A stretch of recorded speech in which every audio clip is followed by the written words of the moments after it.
Bonjour, je voudrais d'abord remercier le comité d'organisation pour cette excellente organisation du congrès. Et là, c'est de bonne guerre avec Riyad qu'on laisse un peu nos indications d'écho de stress au profit du scanner parce que vraiment, ça a modifié notre façon de voir les choses.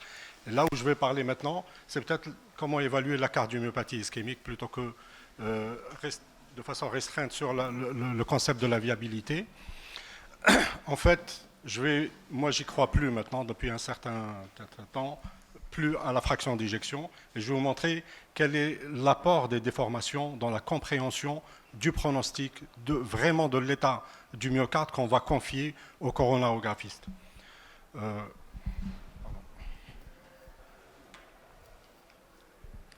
Pas de conflit d'intérêt. En fait, quelle est la fonction du cœur? C'est de donner un volume éjecté capable de répondre aux besoins périphériques de l'organisme. C'est ça le primum movens de la fonction cardiaque.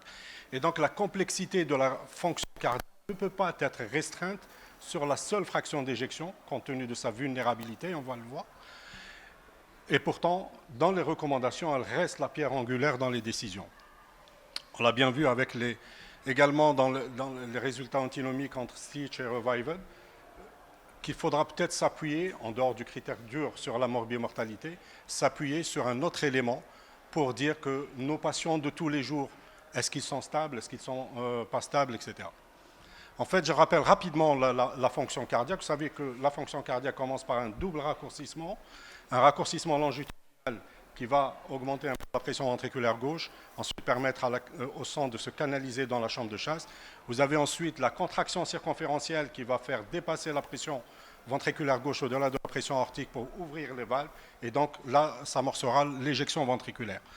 Ensuite, le cœur ne s'arrête pas à cette éjection, il va y avoir un phénomène de torsion qui est la résultante entre la différence entre la rotation apicale et la rotation basale. C'est ce qu'on appelle le twist, et ceci participera à environ 20% de la fraction d'éjection telle qu'on la connaît. Donc c'est un élément très important dans l'évaluation de la fonction cardiaque. Bien sûr, cette rotation, elle est rapidement suivie par une dérotation, c'est ce qu'on appelle le hand twist, qui lui est directement proportionnel à la compliance du ventricule gauche, et ça peut constituer un élément très précurseur d'évaluation de la fonction cardiaque. Donc j'ai mis du 3D supérieur à 2D, parce que actuellement, les acquisitions en 3D vont vous permettre rapidement d'accéder à l'ensemble de ces déformations. Alors, comment se fait la dégradation de la fonction cardiaque? Dès qu'on a un problème pathologique, la première anomalie, c'est une anomalie de la relaxation qui est suivie rapidement par une anomalie de la contraction longitudinale. Bien sûr, c'est pour ça que ça permet de dépister les lésions infracliniques. Et la fraction d'éjection, elle reste normale. Mais elle reste normale, pas par hasard, elle reste normale parce qu'il y a une hypercontractilité circonférentielle qui permettra de maintenir cette fraction d'éjection. Mais dès lors que le processus pathologique se pérennise, eh ben, il va y avoir un épuisement du mécanisme de compensation, qui est la contraction circonférentielle, qui va entraîner avec elle le déclin de la fraction d'éjection. Et tout le long de ce continuum pathologique, si vous voulez, la principale question qu'il faudra se poser quant à la stabilité des patients, c'est comment sont leur pression de remplissage.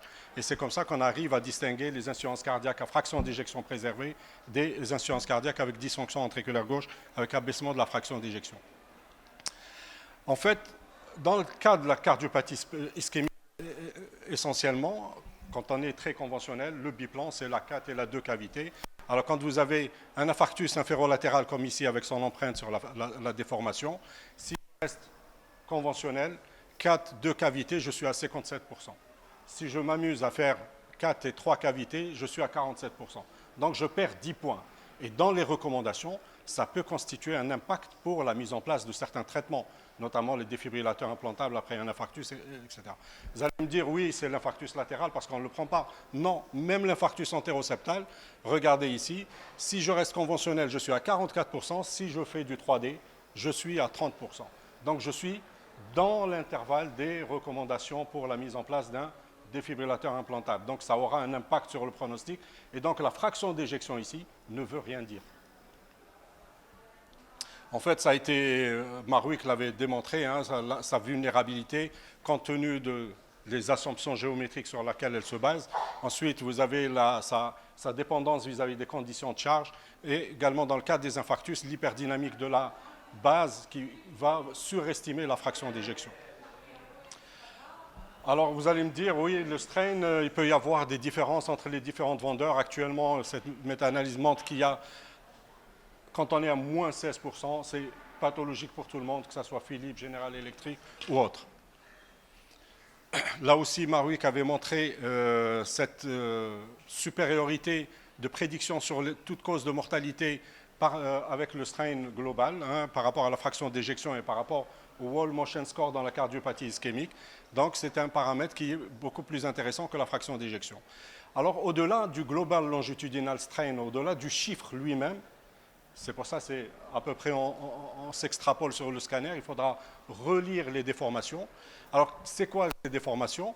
Là, vous avez un cœur qui est normal. Alors, tous les segments qui sont représentés par des couleurs doivent se contracter pendant la systole avec un pic de contraction avant la fermeture de la valve aortique. Et dès lors qu'on peut avoir, par exemple, des dispersions entre les différents segments, on peut tomber, par exemple, dans la cardiopathie ischémique ici. En violet, vous allez voir un petit relâchement protosystolique, le systolic lengthening, avec des contractions post-systoliques, c'est-à-dire après la fermeture de la valve aortique, là où on n'a rien à faire. Et donc tout ceci va donner ce qu'on appelle la dispersion mécanique qui peut traduire la présence d'altérations structurelles des fibres myocardiques. Et donc, ça peut constituer un élément d'alerte de la constitution de la fibrose interstitielle ou de la fibrose compactée, et donc d'un surrisque d'événements rythmiques dans le cas de la cardiopathie ischémique. Et ici a été proposé également le post-systolic shortening index, ici, on le calcule par justement ces déformations. Là, c'est un état normal. Donc, vous avez le pic systolique avec le inde systolique et on a cette équation. Il y a des travaux qui montrent que c'est très corrélé à la présence d'ischémie et actuellement, ça a permis, si vous voulez, un peu d'apporter un supplément en matière d'évaluation du test d'ischémie, notamment en écho de stress, on va le voir.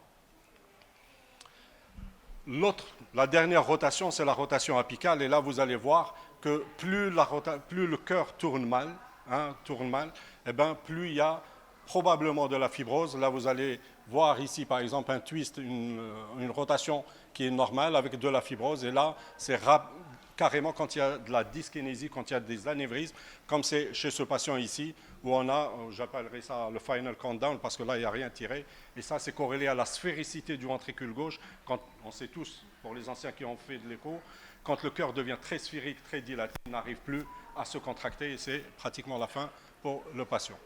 Et donc ici, sur des papiers, notamment de Delgado et Jérôme Bax, que ce soit pour le non-stémie ou le stémie, soit pour le travail myocardique, pour le non-stémie, quand il est à moins de 86%, ça serait corrélé à un surrisque d'événement. De même que la présence d'une dispersion mécanique, je vous l'ai dit tout à l'heure, peut être révélatrice de fibrose et donc d'un surrisque rythmique. Alors, à travers des observations, je veux appuyer ma réflexion quant à la prise en charge de cette cardiopathie ischémique.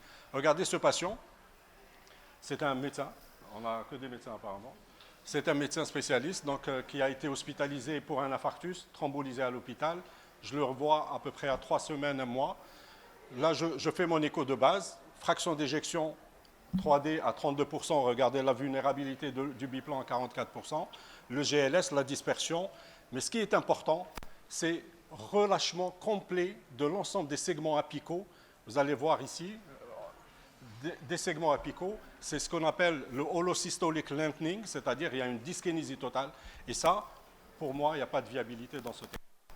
Donc le patient a eu son IRM, bien sûr, on a fait son IRM, vous savez, avec l'insistance des parents, etc. On a fait l'IRM. L'IRM, Dr Ara avait parlé d'absence de viabilité, mais là aussi l'insistance, il fallait revasculariser, donc Riyad l'a revascularisé. Je le revois quelques temps après, puisqu'on a un rituel de suivi pour les patients qui sont revascularisés. Je le revois et vous allez voir l'évolution de la dégradation de la fonction cardiaque, puisqu'il a encore dégradé son strain ici. Regardez la dispersion mécanique qui a augmenté, le strain qui s'est abaissé, et surtout, il y avait un phénomène de non-reflow au Doppler IVA qui, bien sûr, va vous dire qu'inéluctablement, le patient va évoluer vers la fibrose. Et donc, ce qui devait être fait chez ce patient, c'est de placer peut-être un défibrillateur implantable plutôt qu'un stent chez lui. L'autre observation un peu similaire, ça c'est un patient par contre qui a été thrombolysé mais avec échec de thrombolyse Équilibre 3, il revient à la clinique.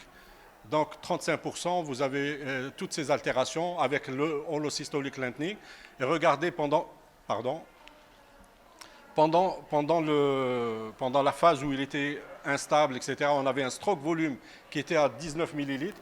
Donc c'est un patient qui est un jeune entrepreneur donc, qui a son ordonnance telle que c'est stipulé par les recommandations, Entresto, l'ADAPA, etc.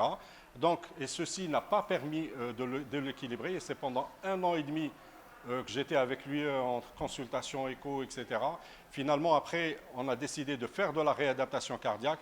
Il part à Paris, il reste 1 mois pour une réadaptation cardiaque.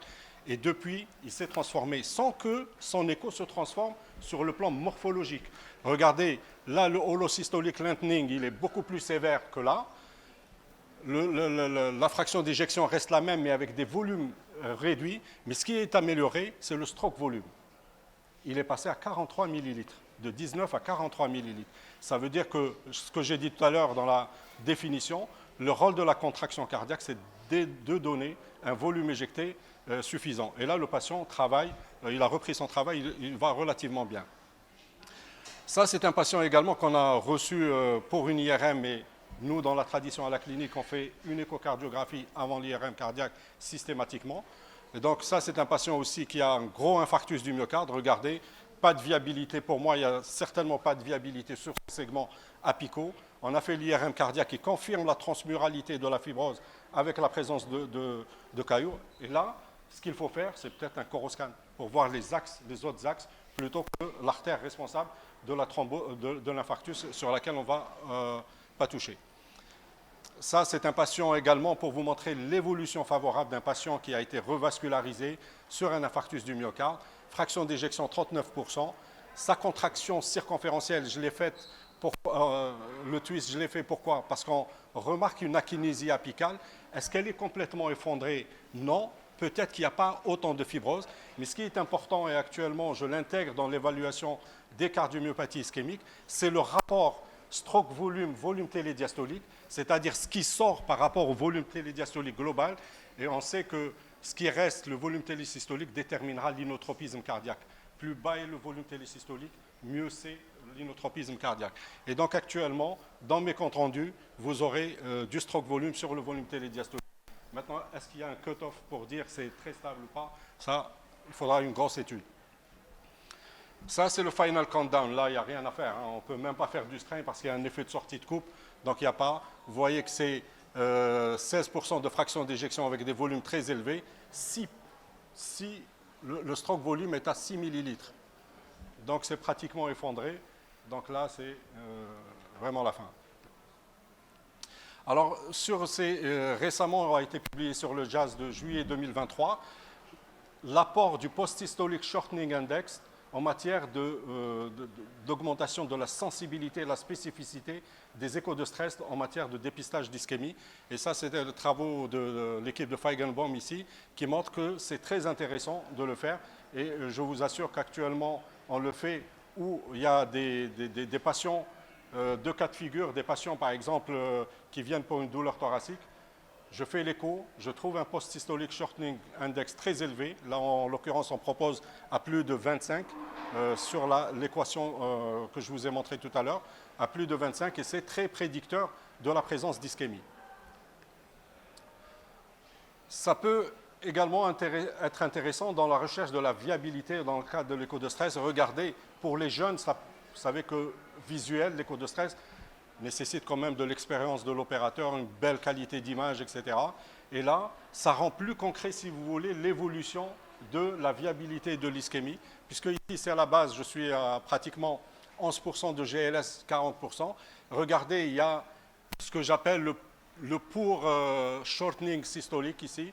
Ce n'est pas très bas, c'est l'équivalent de l'hypokinésie, avec du post-systolic index qui est représenté par ce logiciel en bleu, et là vous allez avoir des chiffres, au-delà de 25, c'est très significatif. Regardez aux faibles doses, on a un approfondissement de la contraction, et regardez ici, au pic dose, vous allez avoir un relâchement des fibres. C'est l'équivalent de la dyskinésie. Si vous voulez, ça rend plus concret cette évolution de la réponse bimodale avec viabilité ischémie.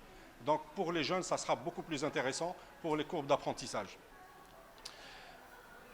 After PCI, donc ce même patient qui avait une réponse bimodale, regardez le stroke volume, il est à 57, stroke volume sur VTD à 57%, et Doppler IVA, on a un très bon flux biphasique, hein, tel qu'on le retrouve en FFR, très bon flux biphasique positif au Doppler IVA. Alors ça, c'est une étude que je mène avec Dr Karamina, qui est radiologue à la clinique. On a essayé de réfléchir sur cette validation de holosystolic lengthening, prédicteur de non-viabilité, et auquel cas il faudra peut-être repenser à explorer les patients. Alors tous ces patients qui avaient fait des infarctus ont tous des post-systolic shortening index qui est élevé.